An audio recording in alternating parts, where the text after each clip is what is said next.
नाज़रीन और वेलकम है आप सभी सामईन व नाज़रीन का आपके अपने ही पसंदीदा यूट्यूब चैनल रिज़वान ज़हीर पर। आज की इस वीडियो में मैं हाज़िर हुआ हूँ आप सबों के साथ टीचिंग एप्टीट्यूड यानी तदरीसी रुझान के तालीम का हक़ जिसे हम राइट टू एजुकेशन कहते हैं, इसके साथ हम रोज़ की वीडियो की तरह आज की वीडियो में भी कुछ पहले कंटेंट देखेंगे, जो इम्पोर्टेंट फैक्ट्स है उन फैक्ट्स को याद करेंगे। फिर उसके बाद हम उसी से रिलेटेड सवालों जवाब को भी पेश करेंगे। ये वीडियो ख़ास है उन सभी के लिए जो मानो से डीएलएड या बीएड का एंट्रेंस देना चाहते हैं या फिर किसी भी कम्पिटिटिव एग्ज़ाम को क्वालिफाई करना चाहते हैं जिसमें टीचिंग एप्टीट्यूड के क्वेश्चंस पूछे जाते हैं और उनका एग्ज़ाम वो उर्दू मीडियम से होता है। तो ये इस सीरीज़ की दूसरी वीडियो है। पिछली वीडियो को अगर आपने नहीं देखा है तो चैनल पर वीडियो अवेलेबल है, आप ज़रूर उसे देख सकते हैं। तो चलिए हम वीडियो शुरू करते हैं।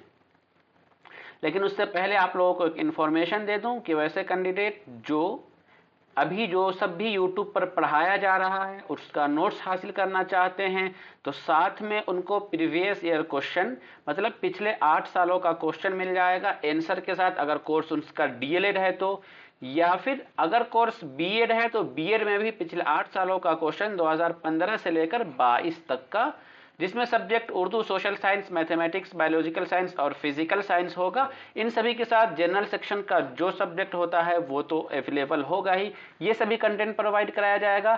साथ में ही अलग से एक्स्ट्रा नोट्स भी दिया जाएगा general knowledge, Urdu, English teaching aptitude और मेंटल एबिलिटी का। अगर सब्जेक्ट आपका मेन उर्दू है या सोशल साइंस है तो उसका अलग से भी कंटेंट मिलेगा, और बाकी इस सब्जेक्ट से रिलेटेड यूट्यूब पर जो भी क्लासेस हो रही हैं उनका भी नोट्स आपको प्रोवाइड कराया जाएगा। ये सभी चीज़ें अगर आप हासिल करना चाहते हैं तो मुझे व्हाट्सअप कर सकते हैं। मेरा व्हाट्सअप नंबर है 8804447155। आप इस नंबर पर हमसे व्हाट्सअप करके ये सारा कंटेंट हासिल कर सकते हैं। कॉल या मैसेज का टाइमिंग आपका दिन में 3 से 6 बजे के दरमियान है, आप उसी वक्त में हमें कॉल या मैसेज करें तो बेहतर होगा। तो ये जो इन्फॉर्मेशन थी, जो लोग इसे हासिल करना चाहते हैं वो हमसे कांटेक्ट करें। तो चलिए अब हम सीधे आते हैं आज की इस वीडियो में जो हम पढ़ने वाले हैं उस टॉपिक पर। एजुकेशन से मुताल्लिक है राइट टू एजुकेशन यानी तालीम का हक।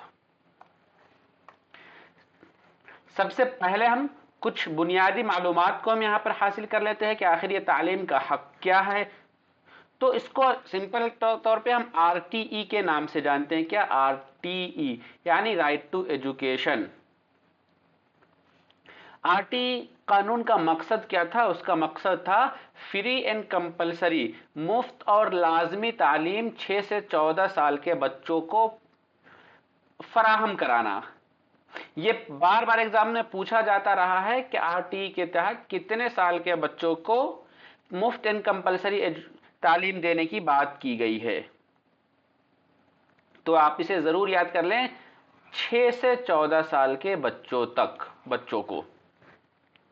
नेक्स्ट पॉइंट जो हम देखेंगे वो पॉइंट हमारा ये है कि मुफ्त और लाजमी तालीम के बच्चों के हक यानी आरटीई जो 2009 है, ये इसमें क्या कहा गया? इसमें कहा गया है कि हुकूमत यानी गवर्नमेंट क्या करेगी, 6 से 14 साल के हर बच्चे को उसके नज़दीक के स्कूल, उसके नियरेस्ट स्कूल में मुफ्त और लाजमी इब्तदाई तालीम फराहम करेंगी। इब्तदाई तालीम कहें या प्राइमरी तालीम कह ले, कि वो फराहम करेगी। आरटी कानून के तहत माजूर बच्चों को 18 साल तक, नॉर्मल बच्चे के लिए क्या था 6 से 14 साल के बच्चे को, लेकिन जो माजूर है यानी पीडब्ल्यूडी है, पर्सन विथ डिसेबिलिटी है, या इसे अब नए टर्म में स्पेशल नीड के स्टूडेंट जो कहते हैं, उनके लिए ये क्या है 6 से 18 साल तक का हो गया है। तो उनको 18 साल के उम्र तक मुफ्त तालीम दी जाएगी। और जो आरटी एक्ट है इसके मुतालिक कुछ तारीख है, हिस्ट्री है, आप उसको भी देख लेंगे कि 20 जुलाई को राज्यसभा से ये बिल पास हुआ। कितने जुलाई को? 20 जुलाई को ये राज्यसभा से बिल पास हुआ। 4 अगस्त 2009 को ये पार्लियामेंट से पास हुआ, यानी लोकसभा से कह लेंगे। 26 अगस्त 2009 को सदर जमहूरिया ने यानी प्रेसिडेंट ने इस बिल पर दस्तखत किए। इस बिल में कुल चैप्टर्स कितने हैं? 7 चैप्टर्स हैं। सेक्शंस कितने हैं? कुल सेक्शन 38 है। इसमें जो चैप्टर 7 है उसमें से 4th चैप्टर ये इंपॉर्टेंट है क्योंकि इसमें टीचर्स के रिगार्डिंग बात की गई है। और जो एक और सबसे अहम आरटी एक्ट से मुतालिक जो बार बार एग्जाम्स में पूछे जाते हैं कि ये मुल्क में नाफिज कब हुआ। अगर आपसे क्वेश्चन ये पूछा जा रहा है कि मुल्क में नाफिज कब हुआ, तो 1 अप्रैल 2010 को ये पूरे मुल्क में अप्लाई हो गया। और ये करने वाला दुनिया में जितने ममालिक हैं उनमें 135 मुल्कों में से एक भारत भी बन गया। यानी हिंदुस्तान के अलावा दुनिया के 134 मुल्क है जो free and compulsory education primary level पर प्रोवाइड करा रहे हैं, और उसका एक अब हिस्सा हिंदुस्तान भी बन गया। ठीक, अगला है कि लेकिन इसके पीछे जो ये 2009 में ये आरटी जो पेश हुआ, इसके पीछे का बैकग्राउंड क्या था? तो दरअसल उसके पीछे का बैकग्राउंड एक स्टोरी ये भी है कि 2002 के तहत जो 86 कॉन्स्टिट्यूशन का अमेंडमेंट हुआ था, आइन में जो तरमीम की गई थी, उसके तहत आरटीई को आइन के दफा 21A में शामिल कर लिया गया। 21A में शामिल करने का मतलब यह हुआ कि बुनियादी हुकूक में एजुकेशन को शामिल कर लिया। उससे पहले एजुकेशन जो था वो फंडामेंटल राइट्स में शामिल नहीं था, लेकिन 2002 में जो 86वीं अमेंडमेंट हुआ उसके तहत इसको क्या किया गया, आर्टिकल 21 में शामिल किया गया और ये फंडामेंटल राइट्स हो गया, यानी बुनियादी हुकूक में एजुकेशन शामिल हो गया। तो आप ये 21A भी याद रखें क्योंकि ये भी एग्जाम्स में पूछे जाते रहे हैं। लेकिन उसके अलावा एक और फैक्ट ये है कि दफा 45 में मुफ्त और लाजमी तालीम, यहां पर तो ये कहा गया है कि 21A में 6 से 14 साल के बच्चे को free and compulsory education provide कराया जाएगा, लेकिन साथ ही साथ free and compulsory education provide कराने का जिक्र आर्टिकल 45 में भी किया गया है। और ये जो आर्टिकल आरटी है, इसके तहत क्लास 1 से 5 यानी पहले से 5वीं क्लास के स्कूलों में 30 तलबा पर 30 स्टूडेंट पर एक टीचर होगा, यानी 1/30 का रेशियो होगा, 1:30 का। और अगर क्लास 6 to 8 है, यानी अगर मिडिल स्कूल की जब हम बात करेंगे, वहां पर 35 तलबा पर एक उस्ताद होगा।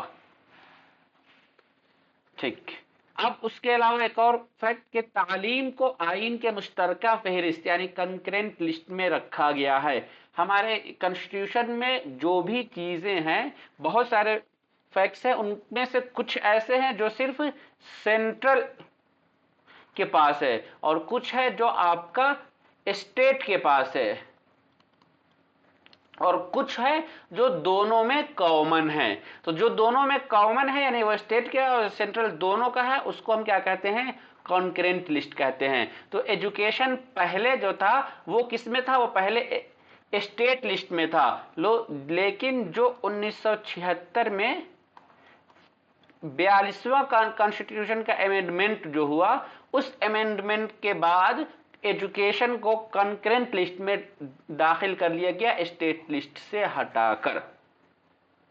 तो अब हमारा एजुकेशन किस में है, स्टेट लिस्ट में है।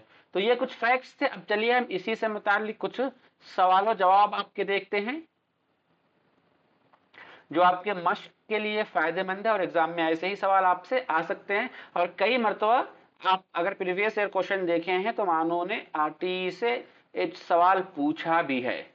तो चलिए, सबसे पहला सवाल है, मुफ्त और लाजमी तालीम का हक 2009 के तहत किसी भी मालिम को दर्ज झैल में से किस काम में नहीं लगाया जा सकता है? इंतखाब के काम में, 10 साल पूरा होने वाले 10 साल पर होने वाले मरदमशुमारी, मरदमशुमारी से को कहते हैं सेंसस या फिर जनसंख्या, तो इसके काम में, या फिर प्लस पोलियो के काम में, या इनमें से कोई नहीं। तो और तालीम का हक जो 2009 का आया उसके तहत पोलियो के काम में नहीं लगाया जा सकता है। अगला सवाल आपके सामने है, तालीम बिना बोझ के यानी learning without burden,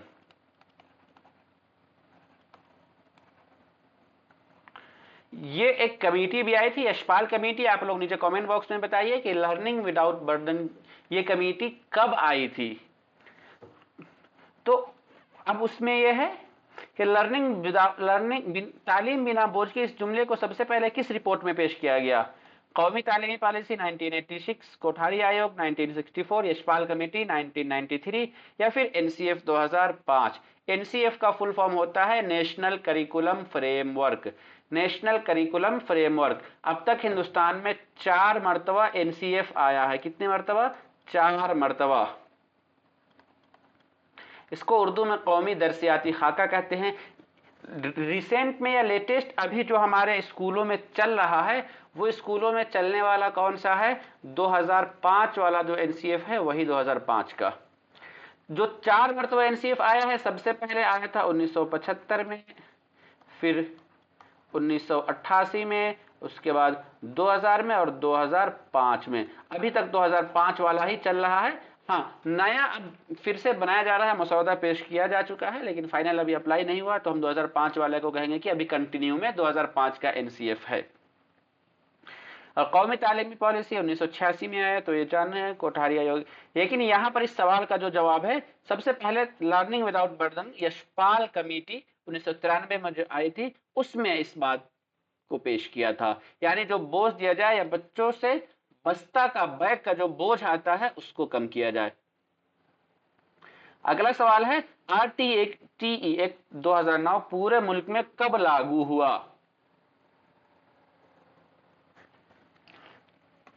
right to education 2009 का जो है पूरे मुल्क में कब लागू हुआ? 1 अप्रैल 2009, 1 अप्रैल 2010, 1 अप्रैल 2011 या फिर 1 अप्रैल 2012? सही जवाब आपका होगा ऑप्शन बी, 1 अप्रैल 2010 को RTE पूरे मुल्क में नाफिज किया गया। नेक्स्ट है, हिंदुस्तान में मुफ्त और लाजमी तालीम की मांग सबसे पहले किसने की थी? ये एक नाम है, महात्मा गांधी, बाल गंगाधर तिलक, दादाभाई नौरोजी या फिर गोपाल कृष्ण गोखले? यहां पर सही जवाब हो जाएगा आपका ऑप्शन डी। महात्मा गांधी से जो सवाल बार बार आता है, तो महात्मा गांधी का एजुकेशन का जो कॉन्सेप्ट था, वो ये था कि बच्चों को पढ़ने लिखने के साथ कोई एक हुनर भी सिखाई जाए, कि काम के साथ साथ कुछ ना कुछ उन्हें एक हुनर दे दिया जाए, जिससे वो अपने आप को उस फील्ड में बेहतर बना सके, या जो उनका ऑलराउंड डेवलपमेंट हो। तो ये महात्मा गांधी से मुतालिक सवाल आता है, तो आप वहां पर इसको जवाब देंगे। अगला है, आइन के किस तरमीम के तहत तालीम को बुनियादी हुकूक में शामिल किया गया? 42वीं, 72वीं, 46वीं या फिर 86वीं? क्वेश्चन नंबर 5 में आपका जो राइट आंसर हो जाएगा कि बुनियादी हुकूक यानी फंडामेंटल 21A में जो एजुकेशन को शामिल किया गया, वो आपका 86वीं अमेंडमेंट में, संविधान का जो संशोधन 86वीं हुआ था, उसी में। अगला सवाल है, तालीम को कब सूबाई फहरिस्त से हटाकर मुश्तरका फहरिस्त में शामिल किया गया? यानी स्टेट लिस्ट से हटाकर कब कॉन्करेंट लिस्ट में दाखिल किया गया? 1986 में, 72 में, 76 में या फिर 2002 में? तो 1976 आपका ऑप्शन सी आ जाएगा। और इसको हम मिनी कॉन्स्टिट्यूशन भी कहते हैं, क्योंकि इसमें बहुत ज्यादा बदलाव हुआ था। कॉन्स्टिट्यूशन का जो प्रीएम्बल था, तमहीद था, उसमें भी सेकुलर लफ्ज को जोड़ा गया। उसके अलावा और भी बहुत सारी चीजें हैं जिनमें तब्दीली की गई, इस वजह से इसे हम मिनी कॉन्स्टिट्यूशन कहते हैं। 1976 में ये कैवा अमेंडमेंट था, 42 यानी 42वां अमेंडमेंट था। अगला सवाल है, RTE 2009 ने दर्ज झेल में से किस पर ध्यान नहीं दिया है? असातिज़ा की तरबियत पर, घुमंतु बच्चों के दाखिला पर, 14 साल के बाद की तालीम पर या फिर एकेडमिक कैलेंडर पर? असातिज़ा की तरबियत कहते हैं ट्रेनिंग को। ट्रेनिंग, क्या असातिज़ा यानी टीचर्स की ट्रेनिंग पर ध्यान नहीं दिया है? तो गलत बात है, तो ध्यान बिल्कुल दिया है। घुमंतु बच्चों के दाखिला पर, यानी जो बच्चे स्कूल में पढ़ाई छोड़ देते हैं, जो या फिर पढ़ाई के दौरान घूमते फिरते हैं, उनका पढ़ने में मन नहीं लगता है, उन पर, या फिर एकेडमिक कैलेंडर जो है उस पर, या 14 साल के बाद की तालीम पर। तो यहाँ पर ये आप नोट कर लीजिएगा कि इसमें 6 से 14 साल के बच्चों की ही तालीम की बात की गई है। 6 से 14 साल के बच्चों की तालीम, और यहाँ ऑप्शन में है 14 साल के बाद की तालीम पर, तो इसका ताल्लुक आरटी 2009 से नहीं है, तो सी हमारा राइट आंसर हो जाएगा। अगला सवाल देखते हैं, आरटी 2009 में किस तरह की तालीम पर जोर दिया गया है, किस तर्ज के एजुकेशन पर फोकस किया गया है? तरक्की पजीर तालीम, तरक्की पजीर कहते हैं डेवलप एजुकेशन, डेवलप एजुकेशन पर फोकस किया गया है। स्पॉन्सर तालीम, यानी स्पॉन्सर के मतलब कि खुद से ही खर्च करके उस तरीके की तालीम पर, या शुमूलियाती तालीम, शुमूलियाती तालीम के लिए लफ्ज इस्तेमाल किया जाता है इंक्लूसिव एजुकेशन, इंक्लूसिव एजुकेशन, या फिर इनमें से दर्जबाला सभी या ऑल ऑफ द अबव तो नहीं। ऑप्शन सी सही हो जाएगा, शुमूलियाती तालीम। शुमूलियाती तालीम का मतलब होता है कि स्कूल में एक तो नॉर्मल बच्चा होता है जो हम सभी हैं, उनमें से उसके अलावा एक बच्चा और हो जाता है जो स्पेशल नीड वाले होते हैं, जो माजूर होते हैं, जो दिव्यांग होते हैं। पहले विकलांग कहा जाता था, लेकिन विकलांग का लफ्ज बदलकर अब दिव्यांग कर दिया गया है। तो एक नॉर्मल स्टूडेंट और दूसरा दिव्यांग या डिसेबल स्टूडेंट, उन सभी को एक साथ मिलाने पर, साथ में शमूलियाती तालीम पे ये भी होगा कि बॉयज एंड गर्ल्स को का उनका एक साथ एजुकेशन, यानी को एजुकेशन। तो इस तरीके की तालीम पर इन्होंने क्या किया है, सबको एक साथ मिलाकर पढ़ाने की बात की गई है। तो यहां ऑप्शन सी हो जाएगा, शुमूलियाती तालीम पर। ओके, तो इस पर ये जोर दिया है। अगला बढ़ते हैं आगे, क्वेश्चन नंबर 9 की तरफ। आरटी में कौन सा सिफारिश शामिल नहीं है, यानी सिफारिश कहते हैं रिकमेंडेशन को, यानी जो 2009 आया था उनमें से कौन सा रिकमेंडेशन शामिल नहीं किया गया था? 6 से 14 साल की तालीम पर नहीं, ये तो बिल्कुल किया गया था। उस्ताद मुअल्लिम का तनासुब 125 होना चाहिए, क्या ऐसा किया गया था? प्राइवेट स्कूलों में कमजोर तबका के बच्चों को सीटों में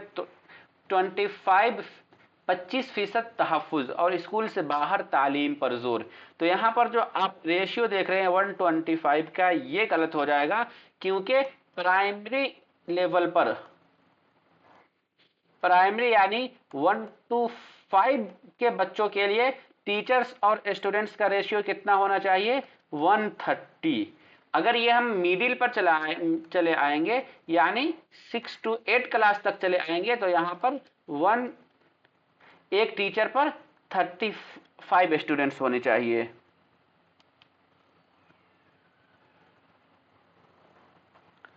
लेकिन यहां पर ये 125 का जो रेशियो दिया गया है, तो ये कहीं से सही नहीं है, ये गलत हो जाएगा। बाकी 6 से 14 साल के बच्चों की तालीम की सिफारिश बिल्कुल की गई है, फ्री एंड कंपलसरी एजुकेशन की देने की बात की गई है, और कहा गया है कि जो उनके गार्जियंस है वो जरूर अपने बच्चों को अपने स्कूल में दाखिल कराएंगे, और सरकार की जिम्मेदारी है कि वो हर एक बच्चे को बगैर किसी 1 रुपए भी फीस लिए हुए उसे बुनियादी तालीम यानी प्राइमरी एजुकेशन दी जाए।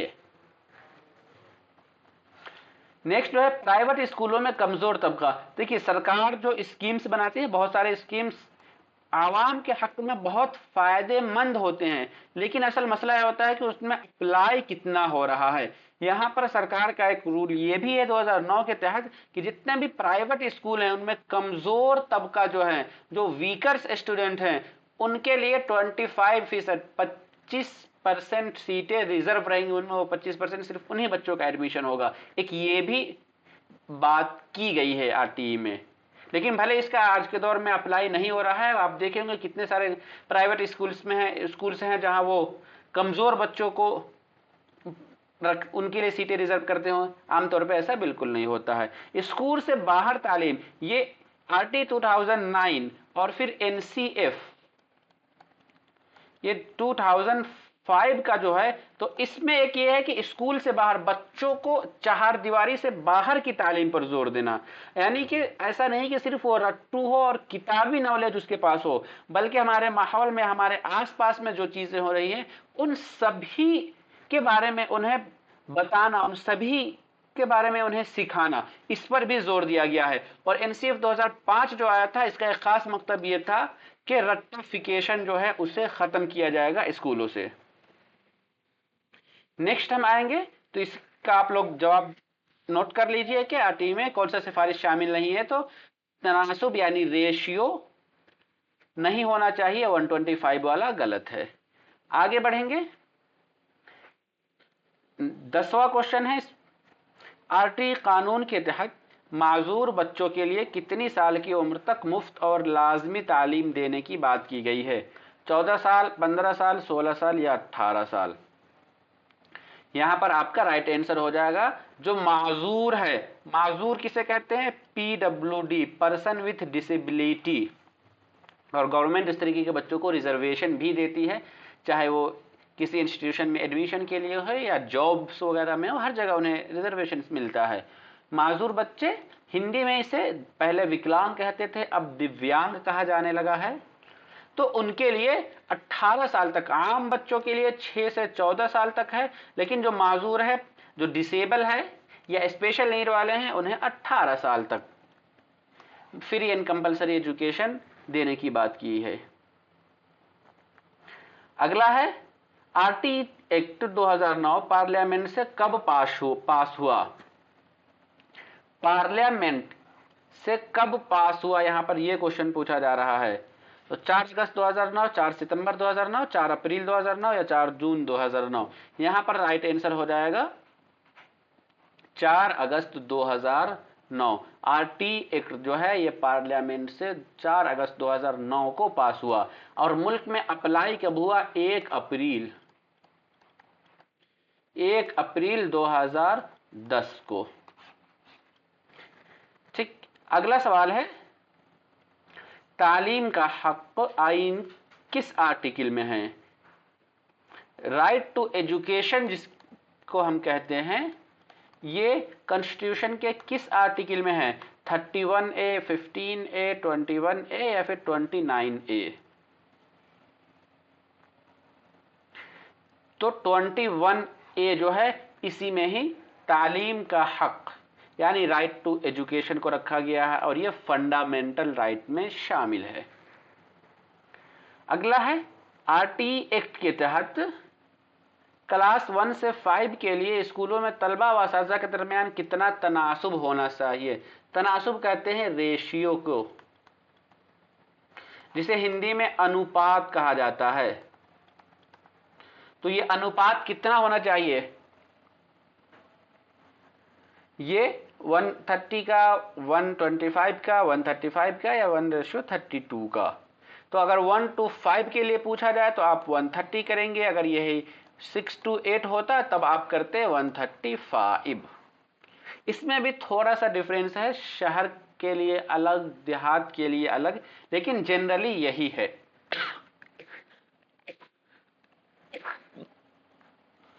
सॉरी, ठीक, यहां पर आपका क्या जवाब हो जाएगा? ऑप्शन ए राइट आंसर हो जाएगा। अगला सवाल है, क्वेश्चन नंबर 14, तालीम को आइन के किस फेहरिस्त में रखा गया है? जो हमारा एजुकेशन है वो कॉन्स्टिट्यूशन के किस तरीके के फेहरिस्त में है? सूबाई फेहरिस्त में, मरकजी फेहरिस्त में, मुश्तरका फेहरिस्त में? इनमें से कोई नहीं। सूबाई फेहरिस्त कहेंगे स्टेट लिस्ट को,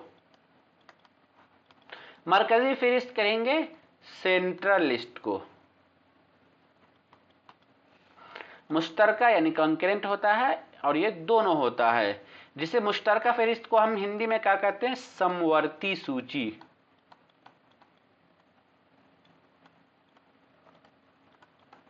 समवर्ती सूची में एजुकेशन को रखा गया है, यानी एजुकेशन पे जो खर्च होगा उस खर्च में कंट्रीब्यूशन स्टेट का भी होगा और सेंट्रल का भी होगा, दोनों का होगा।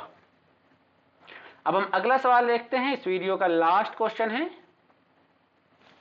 आइन के किस दफा में मुफ्त और लाजमी तालीम के बारे में कहा गया है? दफा 21, 49, 45 या 40? एक तो फ्री एंड कंपलसरी एजुकेशन, जो फंडामेंटल यानी बुनियादी हुकूक की बात अगर की जाए तो बुनियादी हुकूक में कौन से आर्टिकल में है, तब आप 21A कहेंगे।